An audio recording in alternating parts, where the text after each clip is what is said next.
Well, the situation has placed ECOWAS and even the three countries in a diplomatic quandary.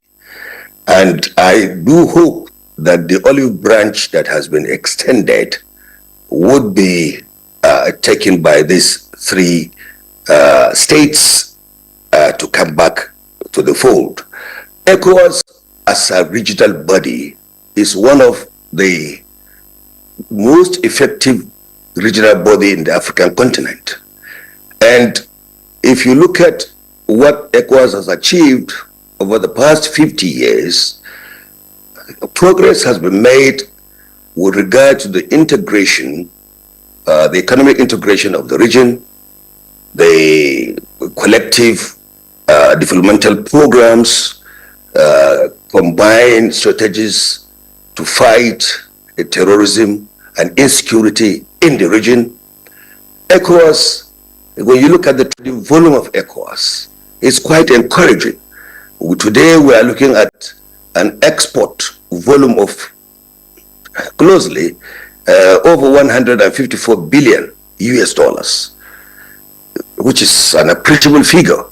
The imports is about 190 billion US dollars. The intra-trade within the ECOWAS countries, we are looking at about 9 to 10 billion US dollars annually. Now, what are the consequences if these three countries insist that they must exit? The first one is the issue of security of the region.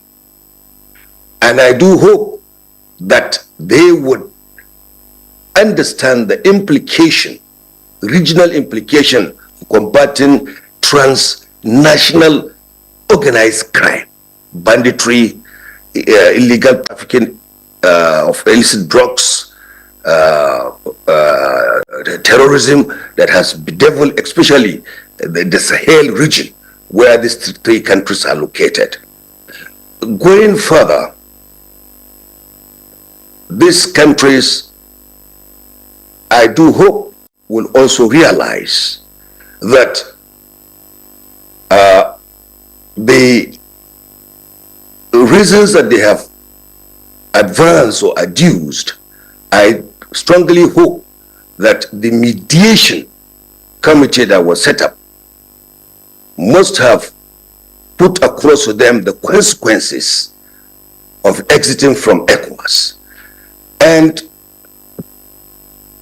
one thing that is very, very clear is that we should not, ECOWAS should not relent in its effort to redouble diplomatic efforts to persuade these countries to come back to the negotiation table.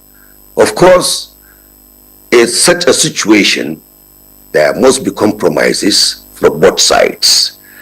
And this time around, perhaps ECOWAS should go a step further by involving non-state actors. I'm talking about religious leaders, civil society organizations, eminent personalities, our traditional institutions.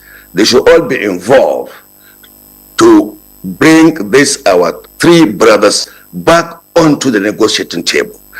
Now, in fact, the immediate impact, presently there are ongoing projects and programs which is being supported by ECOWAS to the tune of about $500 million. These projects are projects that will affect and will impact on the livelihoods of their citizens. In the pipeline, there are other programs and projects worth about almost over $300 million also, which the regional financial institution is supporting. Now, you cannot in this era, there's no way you can fight transnational crime, combat the menace of terrorism without a multilateral body like ECOWAS, so that you will have a combined strategy and efforts to ensure peace and stability in the ECOWAS region. My take would be that the olive branch that has been extended up to next year, that effort will be made, and for them to see reason, for them to come back and join the body. Okay.